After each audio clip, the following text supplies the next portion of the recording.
TPP negotiations have taken place under a freakish cloak of secrecy, denying all but a very few any input into the terms of the agreement. The only people who have had access to the negotiations are 600 advisors, none of whom work for Congress, and 500 of which are corporate lobbyists. Even though the press, the public, and most members of Congress haven't seen details of the negotiations, the Obama administration hopes to fast-track the TPP, and the Obama administration has categorized the deal as classified information. Congressman Alan Grayson was permitted to review the document after filing a Freedom of Information Act. However, he was not allowed to comment on it. Here is what he did have to say about the TPP. The result will be soon evident to everybody. When the agreement does get released, you'll see massive giveaways of our sovereignty, massive efforts to undermine the middle class in this country, massive efforts to keep us from making the decisions that we need to do to make ourselves safe, to keep ourselves healthy, and to actually have the kind of life we want to have. Why? Because we've given the entire process over to special interests. It's no longer even properly called a trade agreement. It's an anti-sovereignty agreement. It has very little, if anything, to do with trade at this point. And the fact that something like this can be negotiated in secret for over 3 years, it is an indication of how far our standards have fallen. I can't remember any time earlier in our history when we would have done this. I can't remember any time earlier in our history when we'd even make an effort to say that we couldn't have amendments on the floor of the House or the Senate about something that's so crucial to the way that we conduct our lives in the future.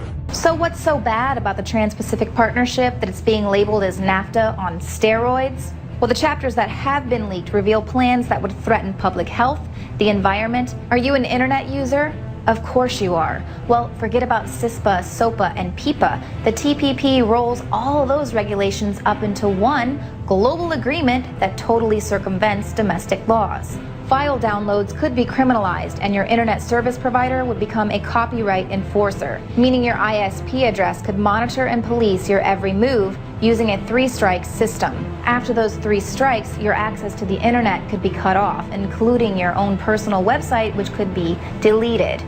And the TPP's rules on copyright infringement directly affect anyone who shares information via the web.